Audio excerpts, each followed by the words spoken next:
Namaste, Anna. Namaste, Medhav. So, is success more about who likes you than what you know? Well, success, I would say, would you be able to measure your success if there is nobody around? Do you know who that person would be in your life? Big. Would you like to say that? I don't know someone who looks like this. Always learning, finding out more. We can never know anything for 100%. Is there anything that you know for 100%? Tell me, what do you know 100%? Love is not measurable. It is not quantitative.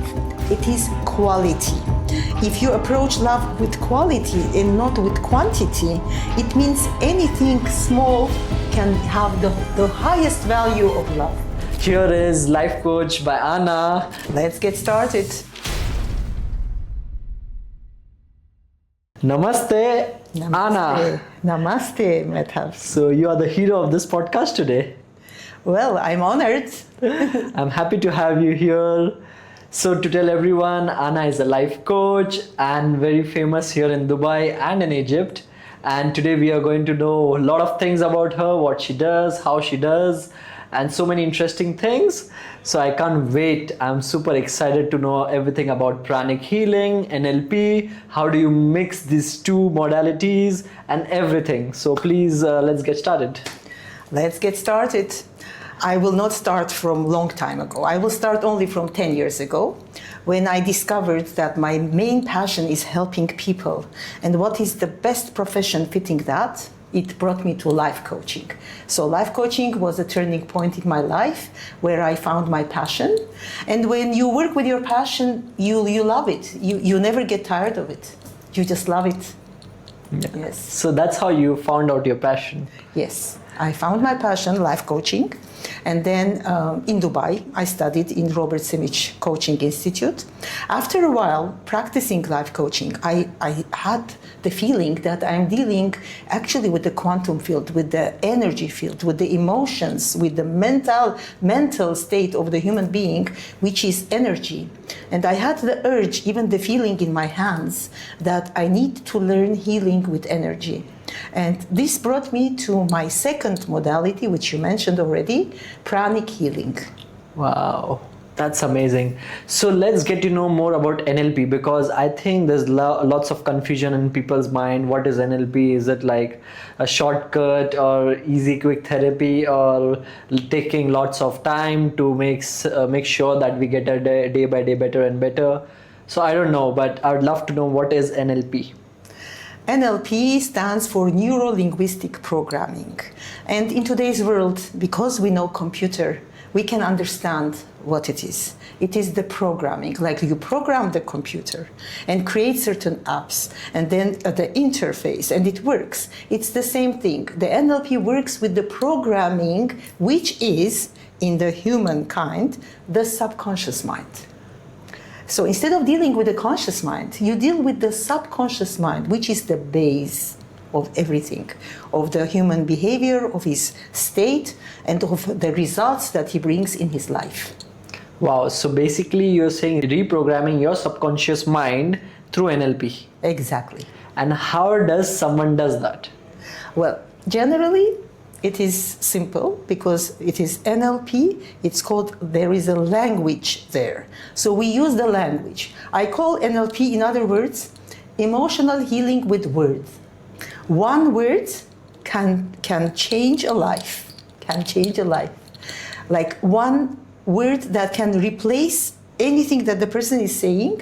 It's called reframing. We have many techniques of using the language in a special way that influences the person, all in the positive direction, of course.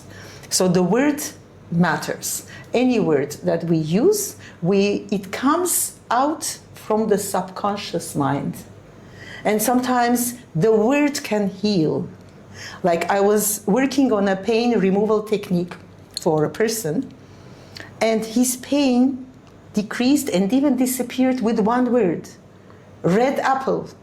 Why red apple? Why are you suddenly within the technique he's mentioning red apple? And then we found out later on, it was a memory. memory of his mother, getting for him the special red apple, which was not available, getting it from abroad so that he could eat. So it was a beautiful love memory. Generally, I have seen throughout the 10 years, what heals is love. That's amazing. That's amazing. So when we talk about reprogramming your mind, so you're saying use the right proper words, right? Yes. So I think, for example, me, if I'm to do something to myself, let's say I want to be a better person, so I will use this discipline, motivation, all these kind of words Yes. to reprogram my subconscious mind. Yes. You will be doing this consciously. If you're doing it consciously, generally it doesn't work. In my school of life coaching, we don't even believe very much in the affirmations. You know, the positive affirmations that generally is recommended. We don't believe in that very much because you can say, I am successful. The whole day you can mention this to me, to yourself, but from the inside, if you don't believe that, on the contrary, you are creating a conflict between the conscious and the subconscious mind. So the reprogramming should be going through the subconscious mind. One recommendation for you in your daily life, there are words, try not to use them, and one of them is the word try. Okay. If you say, if I would told you, I'll try to come today, how would you understand? It's a 50-50. 50-50, to which direction more? I will try to come today. Maybe not. Even not, right? So when you say I try to become successful to yourself, to others. When you're saying try, then you're already giving the doubt which is taking you down. So there are certain words, we just tell them not to use them, especially within my sessions. I have like special dictionary. And we have a special page. Generally, people come to me with notebooks. So I ask them, start crossing out certain names, words. And they start crossing out the words that they should not be using, especially within my sessions. Amazing. What are the top 5 words that people shouldn't use? Well, another word, which is in the shouldn't, there are 2 words there actually. The one is should. I should be doing this. Like, okay, who told you? Or if I ask the person, he says, I'm telling myself, actually no. If he starts discovering more, he will understand that it's somebody has told him sometime in his life that he should, for example, become an engineer. And he says, I should become an engineer. Like this singer, young man who said I should because his mother said. He became engineer, became a very unhappy person, very successful engineer, but a very unhappy person, went into depression because he was a singer. His passion was singing. And we're working with the mother now and the son on this topic. Oh. So should is one word. Another word is in the shouldn't, not. Okay.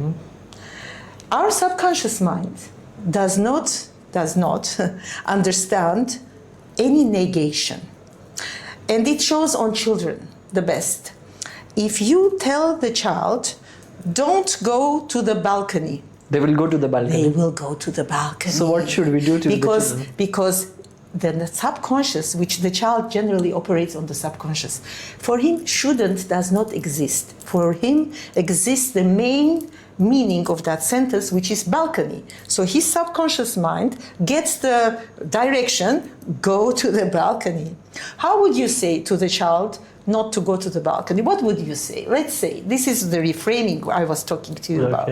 How would you tell the child not to go? Because you don't want the child to go to the balcony, right? You're afraid. But if you say don't go, he will run. So I will say, tomorrow I'll take you to balcony. Balcony? You said balcony, he's going to balcony. No, because that's what most of the parents do. Yes. That they say, let's say if I want to buy a cotton candy or if I want to drink something, okay, why not? Tomorrow I'll take you for sure. Tomorrow, I'll send everything tomorrow. And it never happens that exactly. Tomorrow. So basically not to use that word at all. Generally to reframe it in a way, saying tomorrow and not doing that, that's another topic, of course, about the children. is the worst thing a parent can do. The child is like anybody else, and he remembers, and he might not forgive even that you told and you didn't do. So try to avoid that. But what you try to avoid that? I said try. It's okay. We're not in session, right? Yes. But instead of saying don't go to the balcony, you can just say stay here. Let's watch TV. Let's eat. Something to distract him. So the word balcony is not there, and don't and not is not there. So this is a way to talk generally even to people in a meeting. In a meeting, if you don't want something, you don't say you don't want that. You say what you want. If you say I don't want this contract, it will not work. There's still force on you that contract. Oh, yes. But if you say I want another contract, it sounds totally different. So saying the sentences more in a forwarding way, not in a backwarding or stopping or freezing way. This is a way to talk with the knowledge of NLP. This is very interesting because I think most of the people who are maybe working or who have meetings with their CEOs, their managers, and if they want something out of it, they should always talk the conversation in the forward way. Yes. I think that's very, very important, and you note down on a very right point. And it helps very much with negotiation skills. Negotiation skills, this is of course a separate topic we teach people based on the psychology of the human being, on the subconscious mind that takes the word and processes it. There is a processing in the computer, the same thing. There is a long processing. Yeah. AI has a long processing, but it gives out the result in a second. The same thing is the human being, but there is a long processing goes with each word. With each word. Oh wow, that's amazing. So that's basically talking and reprogramming your subconscious mind. Yes. Yes. And when do you do this? Because for me, what I believe is maybe if you want to reprogram your subconscious mind, you should be doing just before sleeping or after getting up. Is that the right time? This is a good time, of course. It's more with meditations. With meditations before sleeping is something good. You relax your mind. And in the sleeping period, the mind clears out, defragments itself. You know, this is the clearing process. This is why the sleep is very important. Before sleep, you can think positive, go through your day, check on everything you have done, you have not done, create an idea for the next day, and then relax with a meditation. This is a wonderful way to sleep. In the morning, you could give a few minutes before starting your day to look at your day as an opportunity of life. Day is life. Every minute is life. So this is a great opportunity. A whole day, it's a gift I have. How will I use it? What will I do? And with this motivation, you stand up and start your day. Wow, that's amazing. Okay, so the interesting part, yes. We are getting to the interesting part. You have something amazing. I would love to know about these cards.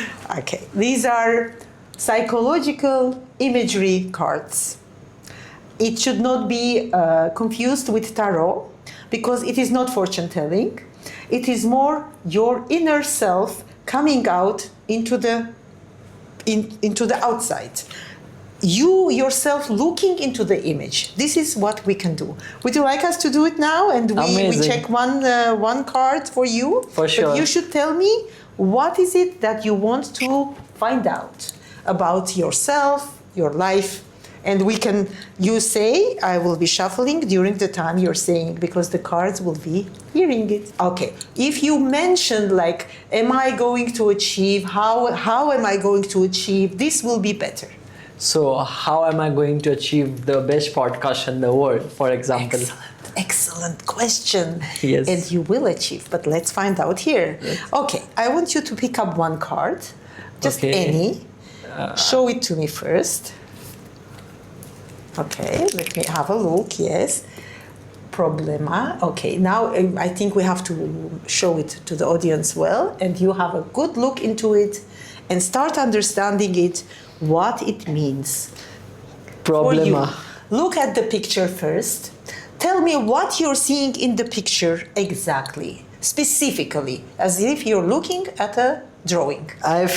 I see. I see a big man carrying lots of money in his hands. Yes. And there is tree, that means he's in nature for sure. And he's big and strong. So, but I don't associate. Okay, now let's associate. Yeah. Let's associate. Yeah. Yes. Say it. So I don't associate with this man. Maybe he's someone I know. All right. Do you know who that person would be in your life? Big. Would you like to say that? No, I don't know someone who looks like this for sure. Well, not necessarily should be looking like that. It's your feeling of the man. It could be even a woman. I mean, not necessarily a man. Oh, yeah. Somebody in your life, you're feeling it's not you.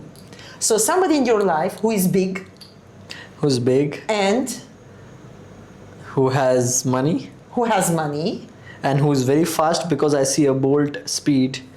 This arrow, I feel it's a and good. Who is very fast. Yeah, yeah. And you think it's not you.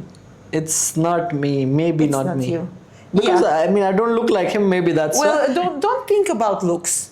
It's just a feeling. Is it you or is it not you? Yeah, it's then, a feeling. Then maybe yes, me. Maybe is one of the words we take out in NLP. Is it you?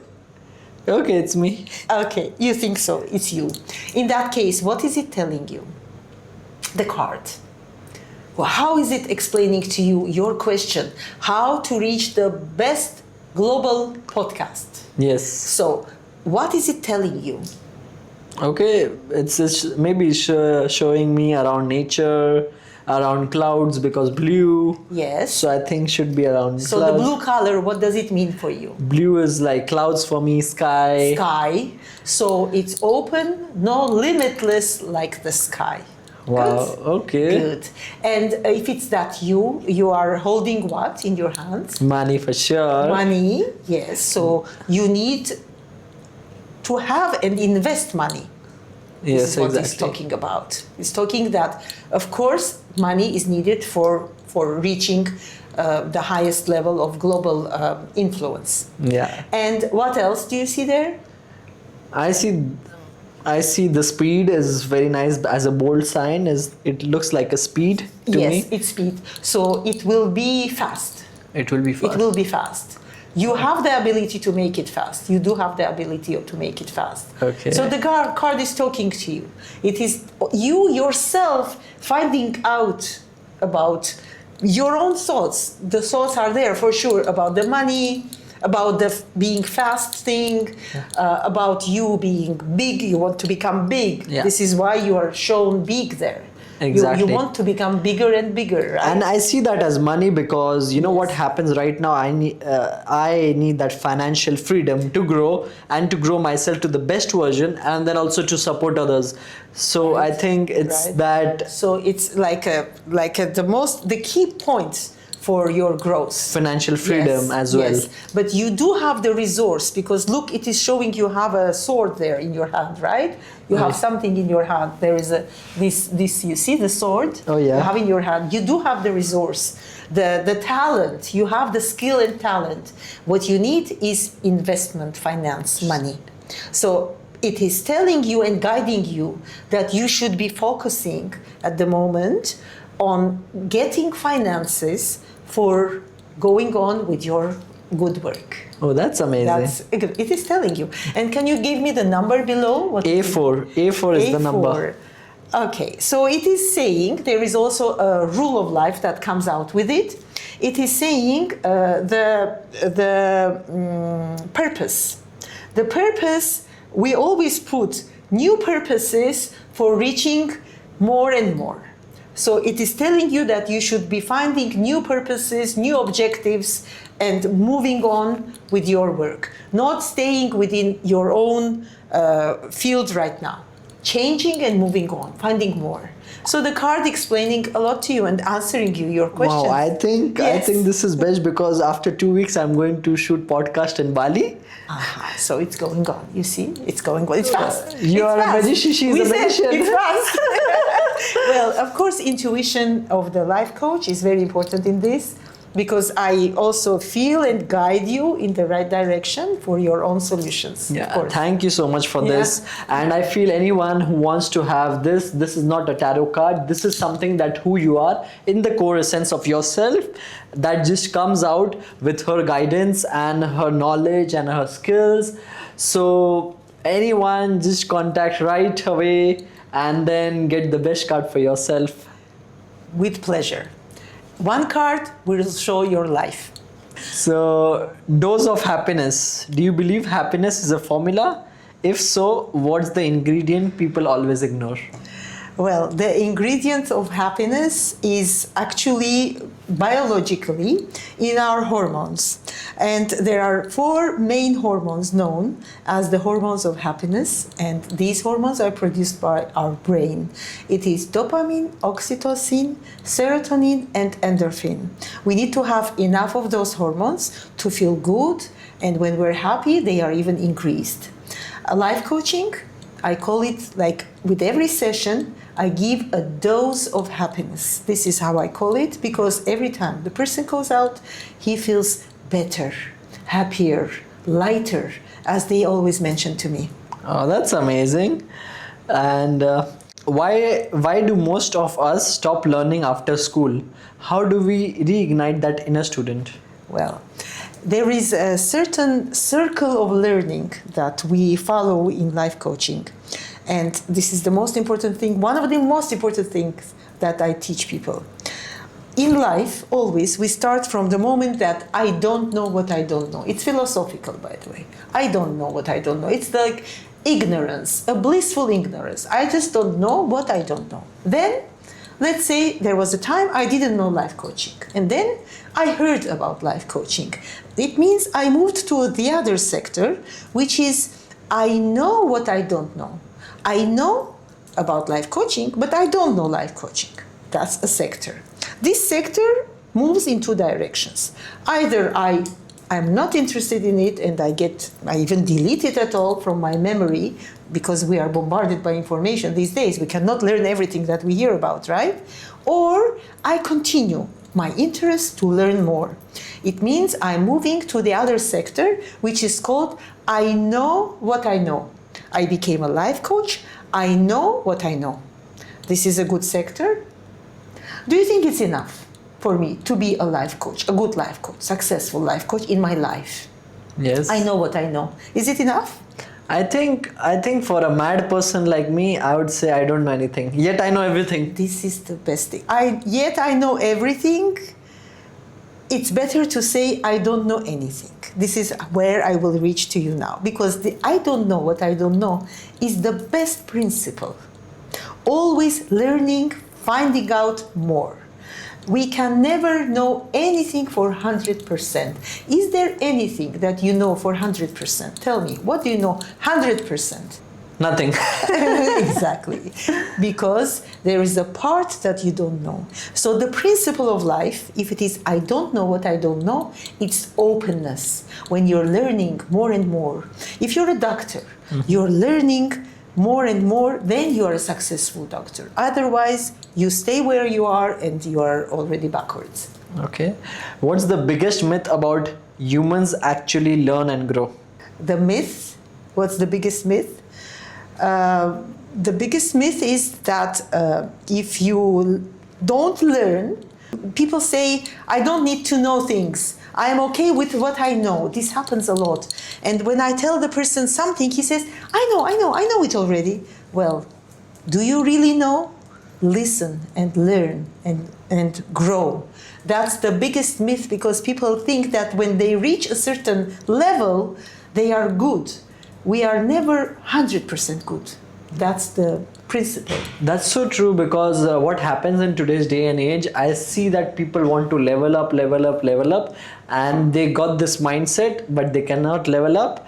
But other people who have kept themselves so open, they can do other things, they can learn one skill in different ways, different skill in one way, and can elevate themselves. Of course, diversifying and growing, this is the natural drive of the human being. We say in life coaching, we die if we don't learn. Learning is the drive that keeps us alive. Okay, so talking about craving removal, is every craving a distraction from something deeper we are avoiding? Something deep, generally craving, of course, has a lot of psychological side in it, emotional side in it, memory side in it. So in sessions we discover why the craving is there. Let's talk about weight loss and craving for sugar. There is a story behind that craving, and we discover that story. And then there is a way that we can move that certain craving from the process of the weight loss. Because the craving is always connected with an image. And I say, okay, what is the most craving thing that you have for sugar, for sweet? And they say, for example, like a cake, chocolate cake. Okay, you imagine that chocolate cake, and then the imagery in our mind represents the imagery in the real world. I work with that imagery, and I shift that imagery into something they don't like. Wow. And suddenly the person that loves chocolate cake. So I hope this can be also done with some person. If I don't like a person and you can change it to I like that person, is it possible? It could be possible. We should try on that. I never tried on the people, but for the food and cravings, yes. And when we take away a certain craving, it helps the person go on with his plan of the weight loss, because that one craving can be really very difficult to resist. Okay. What's one weirdest craving someone had? I don't want you to mention their name, but just something weird. Well, a man, actually, a young man, told me that every time he decides but cannot stop himself from buying Kit Kat from the cashier part. When you go out of the payment of the supermarket, there are things there. One of them is Kit Kat. He said, I decide the whole time I will not buy the Kit Kat, but when I reach the cashier, I still buy it. And this is one of the cravings that I replaced with not liking. This is amazing. What about phobia? Let's talk about that. What's one phobia people don't talk about, but everyone secretly has? Well, we have fears, and fear is a natural emotion. It is given us like a caretaker of our lives. Sometimes phobia is something which is irrational. You don't even know that you're afraid of it. I know a person, for example, that at the moment the person is going to sleep, he is feeling that he should be waking up. Every time he is going to sleep, something is waking him up. There is a phobia from sleep. Oh my God. He never understood that. He thought it was, of course, anxiety, other things, but it was phobia from sleep. Why? Because there was a person in his life that had died in his sleep. We found the root cause. When you find the root cause, it is already easier to deal with it. And let's say you want to find the root cause. So for this kind of root cause, would you take NLP or Pranic Healing? NLP helps very much. NLP is like shifting the wires in your brain, because these are belief systems. Like he believes that he will die like that person. It's a belief system that he got from that traumatic information when he received. We switch that wire with some other belief system, that there are many ways to die. We just don't think about this. So can a phobia be a secret message from your mind trying to protect you from a past wound? Exactly, of course. Phobia any feeling of the body is a message, is a signal to us. So phobia, yes, of course, it's a way to protect you, because the body believed somehow that there is a way to die in the sleep. So the person is afraid to be asleep. To be asleep. Generally, like phobias and apneas, sleep apneas, are related with fears. Interesting. So, is success more about who likes you than what you know? Well, this is a big question, of course. Well, success, I would say, like, would you be able to measure your success if there is nobody around? It's just impossible. The measurement of success comes, of course, with everybody around, like accepting it, evaluating it. It is natural. But putting it only on their judgment is the wrong way to go. Okay. There should be inner judgment and inner evaluation, which should be stronger than the outer one. That's such a nice answer, Yes. by the way. Yes. So, can a 1 minute drawing really reveal someone's deepest truth? 1 minute drawing is actually a technique that I have discovered, created myself. I can call it my brand technique. In 1 minute, if I had the minute with you, I would tell you, draw your life. In 1 minute. And the person takes the pen and decides, like, what will he draw? Nothing special, nothing special. And when they draw, subconscious mind, because I take them into trance, so the subconscious mind starts expressing itself in different ways, and it comes out, and of course intuitively I am able also to decipher that drawing and start understanding the memories that are a reason for what's happening in the life of the person right now. Wow. And then you can do NLP or Pranic Healing to change that. And then, yes, NLP and Pranic Healing, always. Pranic Healing is like therapy, yes. of Wow, course. that's Yes, amazing. yes. And the Pranic Healing Yes. basically is a movement of energy, balancing the energy. Balancing the energy, clearing the energy. Emotion is energetic, it's energy. Where is the emotion? Can we know? It's somewhere, like we feel it, it's somewhere around, right? Inside and around. So it's all energy. And emotion, negative emotion, has different vibrations. We clear them, we replace them with fresh energy, but it's on the person to utilize that fresh energy, to activate that fresh energy. That I help with NLP because I give the motivation. Wow. And let's say there's some ways to do the NLP, the Pranic Healing. Pranic healing, like you can do even self-pranic healing. But first you have to feel it. Let me show it to you. Okay. You start rubbing your hands Okay. and start focusing only on your hands. And then take your hands and make them in a ball like this. Start feeling them.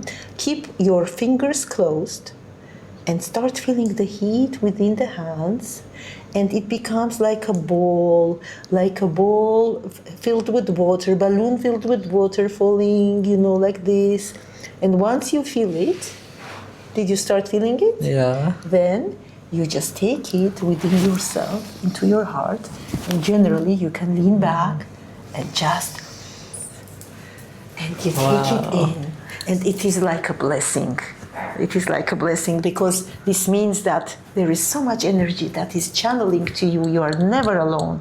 There is always a caretaker, we can call it. Wow, this is such nice. So anyone who's watching this, feeling depressed, feeling sad, just do this right away with us. I think you'll feel much, much better. This is a great exercise. Whenever we are not well, we can do it ourselves and help ourselves. It is self-healing. But of course, to come to a pranic healer, you can take a good therapy with pranic healing. Oh, nice. That's great. So, what's one belief that 90% of people stuck and they don't know how to change it? One belief, I think, mainly is the belief that they can change everything. It's very important to have the wisdom to understand that there are things you cannot change. because we always want to control everything. We always want things to be exactly as we want them to be. It's impossible, I can say.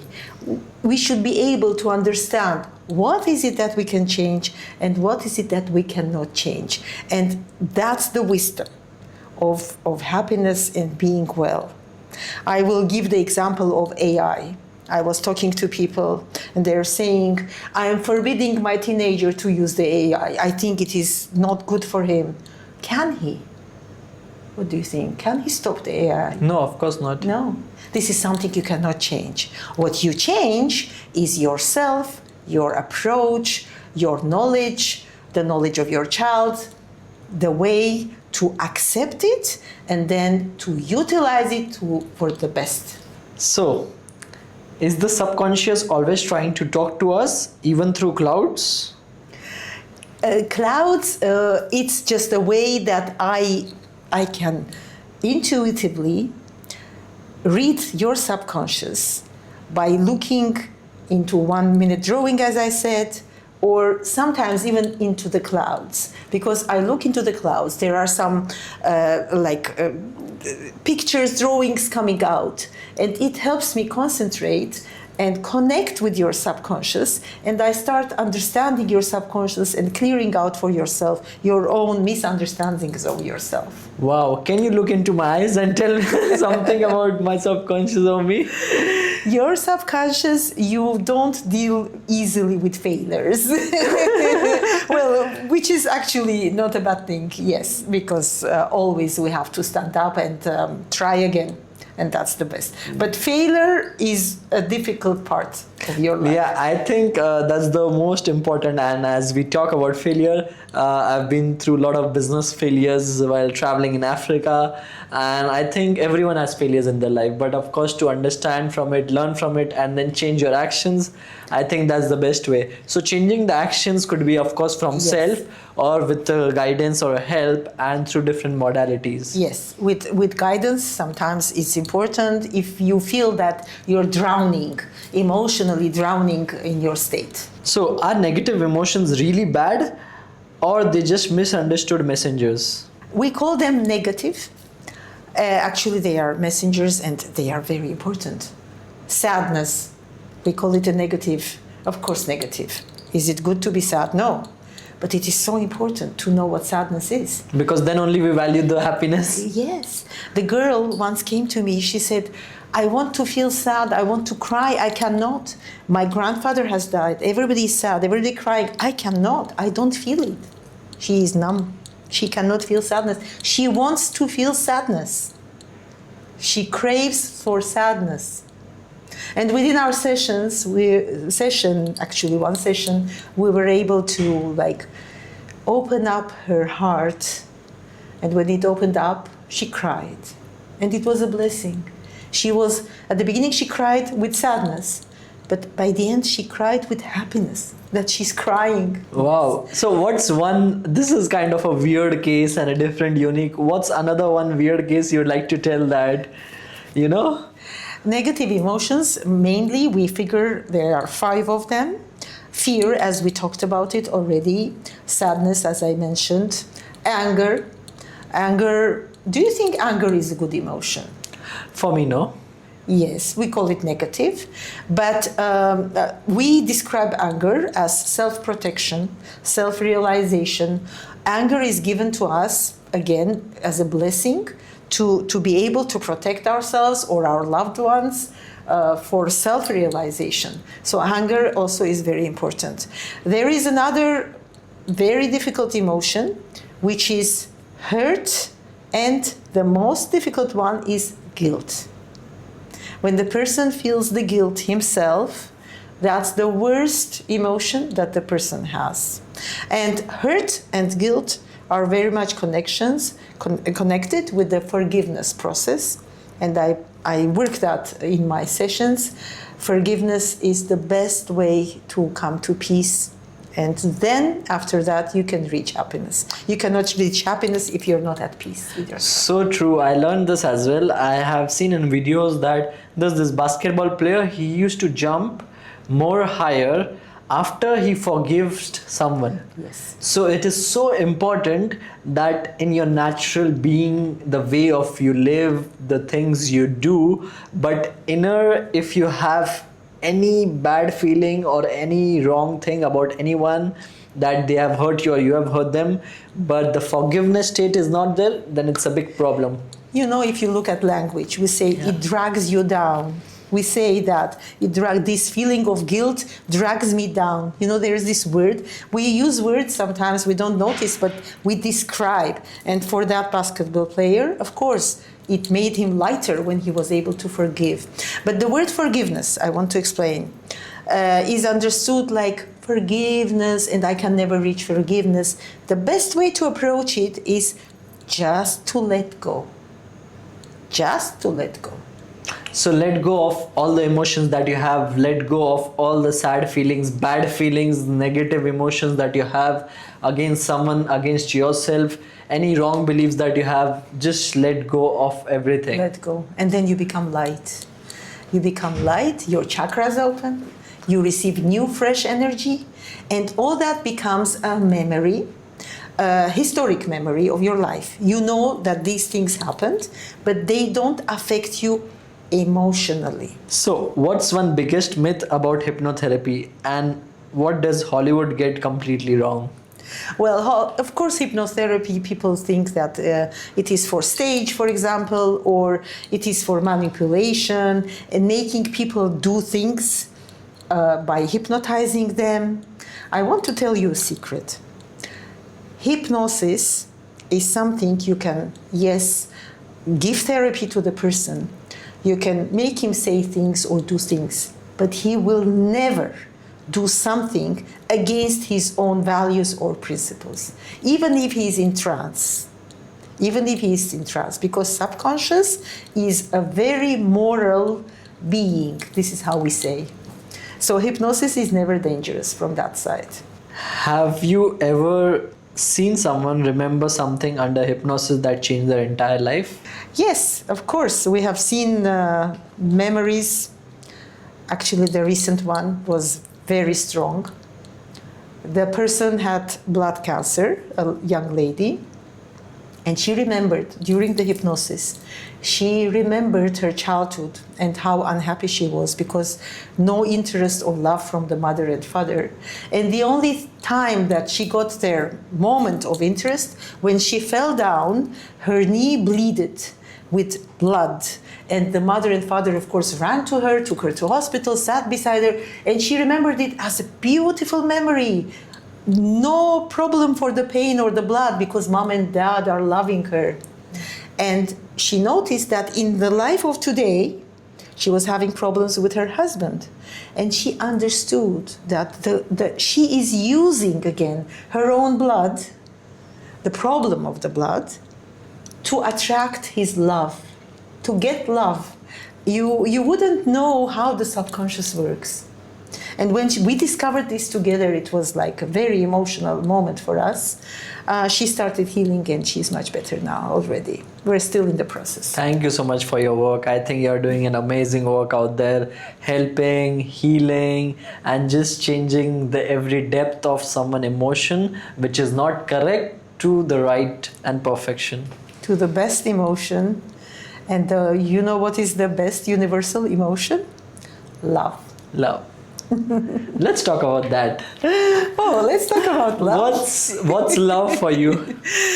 Well, love is, I think, prana. Prana is the energy of life. So love is life. When the life is given to us, it is given with love. And if we live our lives with love, that prana will be always nourishing us and in harmony and keeping us happy. Wow. This is my explanation of love. That's great. In a very abstract way, of course. Well, we can go into details. Yeah. If you want to know if your husband loves you, it's not necessarily that he gets you flowers or chocolates or gifts, diamonds. No. He can get you a food that you love, a cheese that you love. He can get the cheese and tell you, you know, I got you your favorite cheese today. That's love. You should know when love is there. I want to understand this. Like, this is very amazing things you told right now. That even the small things is a gesture of love, right? But I've seen that some people are not satisfied in the small things.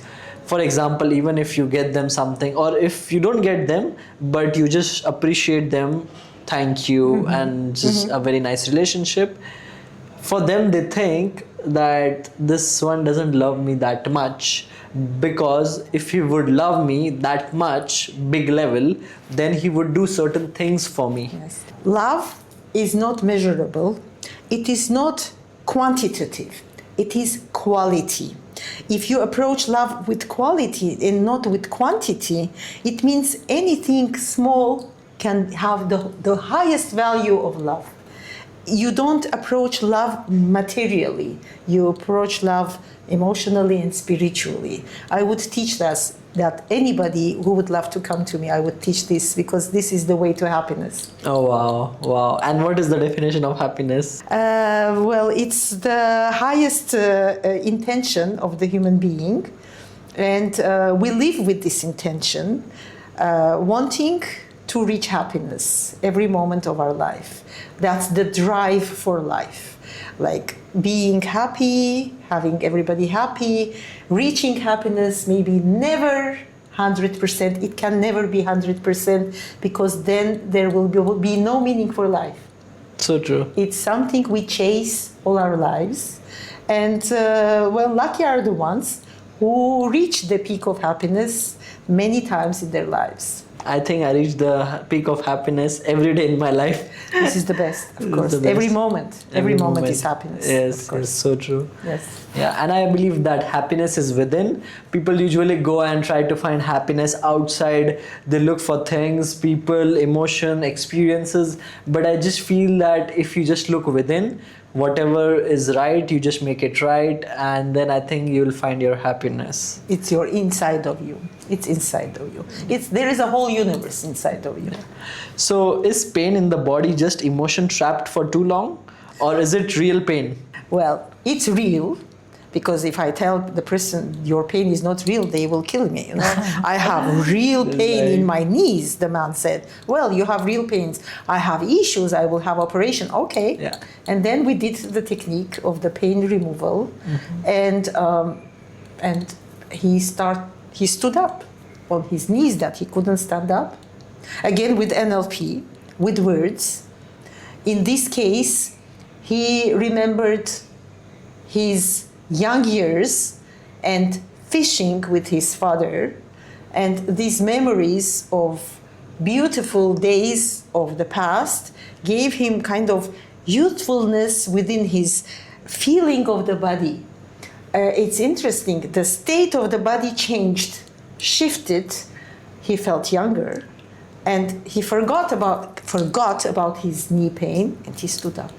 Nobody would believe how it happened, but it happened, because there is these traumas, like negative, as we said, emotions trapped and creating these toxications, inflammations. They are real, but there is a lot of emotional side to them. So how much, according to you, because I just don't want to put it particular there, just according to you, is it really general or through the mind? Like, is it through the mind that everything works, or maybe like I've got hurt and my knee is paining, right? That's one thing of physical aspect, but one is mind.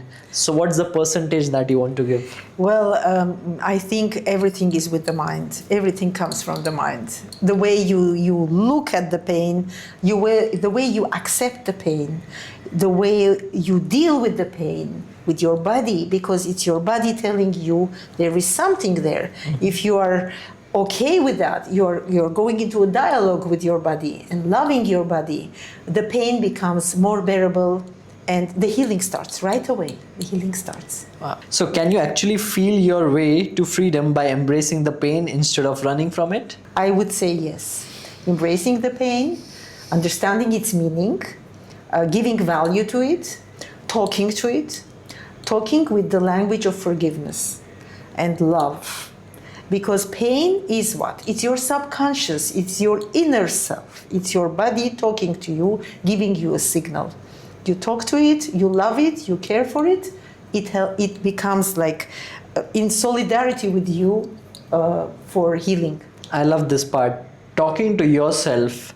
Because for me, what I think is when I'm doing the gym or maybe running, for example, I'm running 5 kilometers every day, but 3 kilometers after, my mind is tired, my body is tired. And then I'm like, no, I cannot do it more. But then that's the time I talk to myself and I said, it's just 2 kilometers. I did 3. So I can do more. Then after that, just 1 more kilometer. So I think pushing your limits, talking to your mind is right now that you should be doing continuously, because if you can achieve that, you have pushed your limits, then you can achieve much bigger and much greater heights in your life. Every time you're reaching your limits and getting higher and higher, thank your body. Thank you. Say thank you to your body, and your body will thank you. It's like a relationship. It's a relationship we have all our lives. The only relationship that is the whole lifetime is the relationship between ourselves and our body. Wow, this is very nice. Because a lot of people, they don't value, they just see outer relationships, right? Yes, But there's this inner relationship that you highlighted. I think that's very important right now, that everyone should value. Yes. Yes. And talking more about prana healing, right? So what are some different kind of ways of prana healing? Pranic healing, we use, it's a, first of all, no touch distance method. We use the energy and the spectrum of light with the colors and different vibrations. This is how we work. We also use crystals. Crystal is a material that has a certain structure, and it is believed that the crystal can take instructions. So the healer gives the crystal the instruction, and there is a minimal consciousness in the crystal that kind of he understands the instruction and works as an instrument in the hands of the healer. This is how we work with the crystals. For example, right now I am going through a breakup, and you are the one who is trying to heal me, who's healing me, not trying to. Great. And for example, this is the crystal, right? Yes. So you will give instructions to this crystal? Yes, I will hold the crystal just like this. There is a big crystal in this hand, and there is a laser crystal in my other hand. And I start clearing you from all negativities and traumas inside of you. All right? And then throwing it away. I should have water and salt, and I throw it there, and it disintegrates. And you become better, happier, clearer. You start even thinking that maybe this breakup would be temporary. Maybe it's just getting apart for a while. Maybe we love each other. You start thinking positive and finding solutions, and all the possibilities open up for you. But I love it, but it's so hard to believe this, because I don't know, we have always, when growing up, we have seen signs, evidence, all of that. I don't know, is this having an evidence, or is... Yeah, it is. We see it with cases when people come traumatized, because breakup is a trauma, and there is a part of non-forgiveness in it always. All this is healed with NLP, of course, but pranic healing clears out the vibrations, and your vibrations rise higher. When your vibrations are higher, better things come to you. And you suddenly notice that you're back with your person, and you find out that actually you love each other, and you wouldn't really leave each other forever. It's another try. It's still something positive, let's say. Wow, that's... Tell me your story better next time, so I want to understand more, and I can help you with that. Oh yes, there's a lot to tell, a lot of business failures. But that's great. That's great. So we covered the part of pranic healing as well, and again NLP as well. So you said the reprogramming your subconscious mind is the best way you can go about changing your life, your belief system, to make better things for yourself and others. Yes, reprogramming is the right word. It's not programming, it's reprogramming, because you are already programmed. In our talk now, conscious mind how much percentage do you think the conscious mind is working within our conversation right now? Conscious mind. We're conscious. I think percentage. 2%. 2%, a little more. 5% is the conscious Okay. mind. The 95% is the unconscious mind. And it's all in the body language, in the voice, in the sounds, all the senses, the words, as we said, because it comes from the mind. So I read you and your emotions and thoughts more with my subconscious than with the conscious mind. Wow, this is super interesting. Mm-hmm. Wow. 95% subconscious is active within any conversation. Wow, this is great.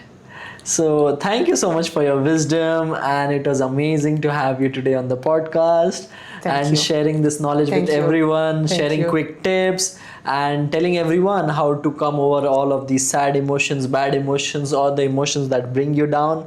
But of course, how to level up through different practices. So, anyone, if they have any issues here in Dubai, they really want some help of an expert, here is Life Coach by Anna, and you can contact her. I will put her social handles in the description. And thank you so much for again. Thank you very much. Thank you, Matt. Thank you. All the best to everybody. Yes.